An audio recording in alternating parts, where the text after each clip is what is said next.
पलकों की झपक से पहले उड़ने वाली मिसाइलें, क्या पुराने सिस्टम उनका सामना कर पाएंगे? क्या डीआरडीओ और इसरो ने मिलकर भारत को एक इनविंसिबल नेशन बना दिया है? और सबसे बड़ा सवाल, क्या पाकिस्तान इस सैटेलाइट वॉर में वाकई भारत का मुकाबला कर सकता है?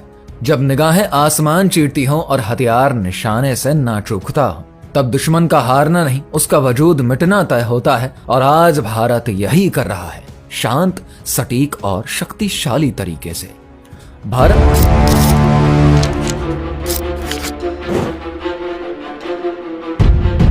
भारत ने अब स्पेस और स्ट्रैटेजी के मोर्चे पर ऐसी मजबूती हासिल कर ली है जिसने न सिर्फ पाकिस्तान बल्कि दुनिया की कई बड़ी ताकतों को चौंका दिया है। इसरो और डीआरडीओ ने मिलकर एक ऐसा टेक्नोलॉजिकल सिस्टम खड़ा किया है जो भारत को हर खतरे से पहले ही आगाह कर देती है। इसरो की मॉडर्न सैटेलाइट्स अब पाकिस्तान के हर हरकत पर नजर रख रही है। दिन हो या रात, बारिश हो या बादल, कोई भी मूवमेंट अब भारत की आंखों से छुप नहीं सकता। बॉर्डर पर कोई ट्रक हिले, कोई मिलिट्री गैदरिंग हो, सब कुछ कंट्रोल रूम तक लाइव पहुंचता है। इसके साथ ही भारत ने डिप्लोमेटिक लेवल पर भी पाकिस्तान को घेर रखा है, चाहे वो जल नीति हो, व्यापार हो या स्ट्रेटेजिक पार्टनरशिप। भारत की तकनीकी और राजनीति तैयारी अब उसे सिर्फ एक ताकतवर देश नहीं बल्कि एक चौकन्ना और इनविंसिबल नेशन साबित कर रही है। भारत की स्पेस पावर की बात करें तो इसरो ने पिछले कुछ सालों में जो कमाल किया है वो दुनिया के लिए मिसाल बन चुका है। भारत के पास आज कई ऐसी सैटेलाइट्स हैं जो कि न केवल सैन्य निगरानी में माहिर है बल्कि दुश्मन की हर चाल को पलक झपकते ही पकड़ लेती है। इनमें सबसे अहम है कार्टोसैट 3, जो कि 25 सेंटीमीटर के रेजोल्यूशन से तस्वीरें खींच सकता है। इसका मतलब है कि जमीन पर रखी एक किताब की तस्वीर भी इतनी साफ ले सकता है कि उसका टेक्स्ट तक पढ़ा जा सकता है। और ये सैटेलाइट दिन के उजाले में इतनी बारीक तस्वीरें भेजता है कि अगर पाकिस्तान की सीमा पर कोई टैंक खड़ा हो तो उसका मॉडल नंबर तक साफ दिख जाता है। फिर है रिसैट 2B, जो कि रात के अंधेरे या घने बादलों के बीच भी दुश्मन की हरकत को पकड़ लेता है। इसका एक्स बैंड रेडार इतना शक्तिशाली है कि 50 सेंटीमीटर की छोटी सी चीज को भी स्कैन कर सकता है। साल 2019 के बालाकोट मिशन में जब ऑप्टिकल सैटेलाइट्स बादलों की वजह से साफ तस्वीरें नहीं दे पाए, तब रिसैट 2B ने रडार इमेजिंग के जरिए पूरी जानकारी दी और मिशन को सफल बनाया। इसके अलावा भारत के पास EMI सैट जैसी सैटेलाइट्स भी हैं जो कि दुश्मन के रडार और रेडियो सिग्नल्स को पकड़ने में माहिर हैं। अगर पाकिस्तान में कोई मिलिट्री कम्युनिकेशन हो रहा हो तो ये सैटेलाइट तुरंत उसकी लोकेशन और फ्रीक्वेंसी को ट्रैक करके भारत को बता देती है। इससे भारतीय सेना को पहले से ही पता चल जाता है कि दुश्मन क्या प्लान कर रहा है। वहीं GSAT-7 और GSAT-7A भी भारत की सैन्य ताकत की रीढ़ है। ये सैटेलाइट्स भारतीय सेना, नौसेना और वायुसेना को रियल टाइम डेटा भेजते हैं। मिसाल के तौर पर अगर कार्टोसैट 3 ने पाकिस्तान के किसी सैन्य ठिकाने की तस्वीर खींची तो वो तस्वीर GSAT-7 के जरिए तुरंत ड्रोन, फाइटर जेट या नौसेना तक पहुंच जाएगी, जिससे सेना तुरंत कार्रवाई कर सकती है। एक और खास सैटेलाइट है हाइसिस, जो कि हाइपर स्पेक्ट्रल इमेजिंग की मदद से जमीन पर मौजूद केमिकल्स, एक्सप्लोजिव्स या किसी खास सामग्री को पहचान सकता है। अगर कोई इलाका संदिग्ध लगता है तो ये सैटेलाइट बता देता है कि वहां पर कोई खतरनाक चीज तो नहीं छिपी है। अगर आप ध्यान से देखें तो आप समझ पाएंगे कि इन सैटेलाइट्स की पूरी फौज ने मिलकर एक ऐसा जाल बुन लिया है जिसमें कि पाकिस्तान की कोई भी चाल कामयाब नहीं हो सकती। इसरो ने इन सैटेलाइट्स को अलर्ट मोड पर रखा है, जिसका मतलब है कुछ बड़ा होने की तैयारी। यह सैटेलाइट्स न केवल पाकिस्तान की मिलिट्री एक्टिविटीज पर नजर रख रही है बल्कि भारत को हर पल की खबर भी दे रही है। इस ताकत को देखकर नासा जैसी बड़ी स्पेस एजेंसीज भी भारत की तारीफ कर रहे हैं। लेकिन भारत की ये ताकत सिर्फ सैटेलाइट तक सीमित नहीं है। भारत ने डिप्लोमेसी और नेचुरल रिसोर्सेज के मोर्चे पर भी ऐसी चाल चली है जिसने पाकिस्तान को हैरानी में डाल दिया है। सिंधु जल संधि के तहत भारत ने अपने हिस्से का पानी पूरी तरीके से इस्तेमाल करने का फैसला किया है।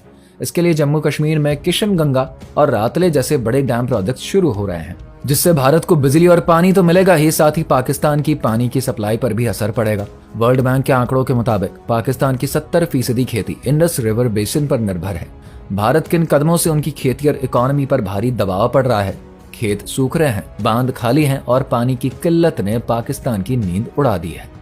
अब बात करते हैं भारत के उस मास्टर प्लान की जो कि पाकिस्तान को हर मोर्चे पर मात देने वाला है। इसरो और डीआरडीओ मिलकर न केवल सैटेलाइट्स की फौज तैयार कर रहे हैं बल्कि ग्राउंड लेवल पर भी ऐसे हथियार और तकनीक विकसित कर रहे हैं जो किसी भी खतरे को पलक झपकते खत्म कर सकते हैं।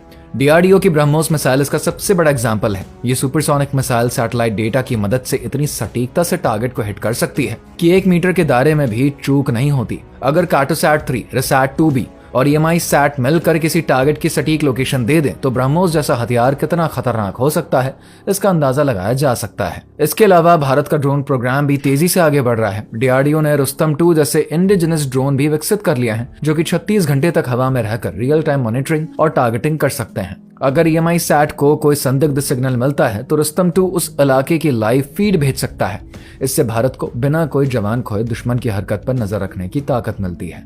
पाकिस्तान की तुलना में भारत की ये ताकत कई गुना ज्यादा है। उसके पास सिर्फ PRSS-1 और पैकेज-1A जैसे 2-3 सैटेलाइट्स हैं जो कि चीन की मदद से बने हैं। इसका रेजोल्यूशन भी बस 1 मीटर है, जो कि भारत के 25 मीटर के रेजोल्यूशन के सामने कहीं नहीं टिकता। इसके अलावा उसके पास रडार, इमेजिंग और इलेक्ट्रॉनिक इंटेलिजेंस सैटेलाइट्स की कोई ताकत नहीं है। वो ज्यादातर चीन की गॉफन सैटेलाइट्स या फिर कॉमर्शियल इमेजरी पर निर्भर है, जो कि रियल टाइम मॉनिटरिंग में भारत से कोसों पीछे है। साल 2023 तक भारत के पास 12 से ज्यादा एक्टिव मिलिट्री सर्वेलेंस सैटेलाइट्स हैं, जबकि पाकिस्तान के पास मुश्किल से 2 से 3 सैटेलाइट्स ही हैं, वो भी लिमिटेड कैपेसिटी वाले। भारत की इस ताकत को देखकर पाकिस्तान की हालत पतली होना स्वाभाविक है। अब बात करते हैं भारत के उस सुपरस्टार सैटेलाइट की जिसका नाम है निसारी। ये भारत और अमेरिका का ज्वाइंट प्रोजेक्ट है, जिससे कि इसरो और नासा मिलकर बना रहे हैं। निसार इतनी ताकतवर सैटेलाइट है कि यह भारत की स्पेस सर्वेलेंस को नई ऊंचाइयों पर ले जाएगा। इसकी खासियत है इसका LNS बैंड रेडार्स, जो कि दिन रात हर मौसम में काम करता है। इसका रेजोल्यूशन 3 से 10 मीटर तक है, जो कि बड़े इलाकों को स्कैन करने के लिए आदर्श है। अगर पाकिस्तान की सीमा पर कोई मिलिट्री कैंप बन रहा हो तो निसार उसे तुरंत पकड़ लेगा, चाहे कितने ही बादल हो। ये सैटेलाइट हर 12 दिन में पूरी धरती को स्कैन कर सकता है, यानी कि पाकिस्तान की कोई भी हरकत भारत की नजरों से बच नहीं पाएगी। निसार की एक और खासियत यह है कि यह बड़े इलाकों की हलचल को ट्रैक कर सकता है। मिसाल के तौर पर अगर कोई नया रास्ता बन रहा हो या फिर भारी मशीनरी मूव कर रही हो तो निसार उसकी पूरी मूवमेंट हिस्ट्री बता देगा। ये डेटा भारतीय सेना के लिए गेम चेंजर साबित होगा, क्योंकि इससे पहले से प्लानिंग करी जा सकती है। निसार की ताकत सिर्फ भारत के लिए ही नहीं बल्कि अमेरिका के लिए भी अहम है। अमेरिका के पास पहले से कई जासूसी सैटेलाइट्स हैं, लेकिन LNS बैंड का ये कॉम्बिनेशन उसके लिए भी नया है। भारत और अमेरिका मिलकर ऐसी तकनीक शेयर कर रहे हैं जो कि दुनिया में किसी के पास नहीं है। इससे भारत की ग्लोबल सिचुएशन और मजबूत होगी, लेकिन पाकिस्तान के लिए ये बुरी खबर है। उनके पास ना तो ऐसी तकनीक है, ना ही इतना बजट है कि वो इस तरह का सैटेलाइट बना सके। भारत का एग्जिस्टिंग सैटेलाइट नेटवर्क पहले से ही बेहद मजबूत है। कार्टोसैट-3 दिन में बेहद साफ तस्वीरें देता है। रिसैट-2 भी रात के अंधेरे में स्कैन करता है। EMI सैट दुश्मन के सिग्नल्स पकड़ता है और निसार बड़े इलाकों की हरकत पर नजर रखता है। ये चारों मिलकर ऐसा मॉनिटरिंग सिस्टम बनाते हैं जिसमें पाकिस्तान की कोई भी चाल छुपी नहीं सकती। जैसे ही निसार को कोई सस्पिशियस मूवमेंट नजर आता है, कार्टोसैट-3 उसकी हाई रेजोल्यूशन इमेज कैप्चर करता है। EMI सैट वहां की रेडियो फ्रीक्वेंसी पकड़ता है और GSAT-7 वो डेटा तुरंत सेना तक पहुंचा देता है। इसके साथ ही DRDO का रुस्तम 2 ड्रोन 36 घंटे तक लगातार उड़ान भर सकता है और रियल टाइम सुपरविजन दे सकता है। वहीं ब्रह्मोस मिसाइल सटीकता और स्पीड में इतनी आगे है कि सैटेलाइट डेटा के साथ मिलकर किसी भी टारगेट को चंद सेकंड्स में खत्म कर सकता है। और वहीं पाकिस्तान आज भी दूसरों की दी हुई पुरानी तकनीक पर टिके रहने को मजबूर है। ना निगरानी में बराबरी, ना मिसाइलों में रफ्तार, ना ही पानी पर हक की कोई ठोस तैयारी। दूसरी तरफ भारत, जिसने आसमान से लेकर जमीन और अपनी पानी तक हर मोर्चे पर अपना दबदबा साबित कर दिया है, और यही है भारत की असली ताकत। एक ऐसी ताकत जो अब थमेगी नहीं, बस और बढ़ेगी। इस बारे में आपका क्या विचार है नीचे कमेंट करके जरूर बताइए। चैनल को सब्सक्राइब करना बिल्कुल ना भूलें।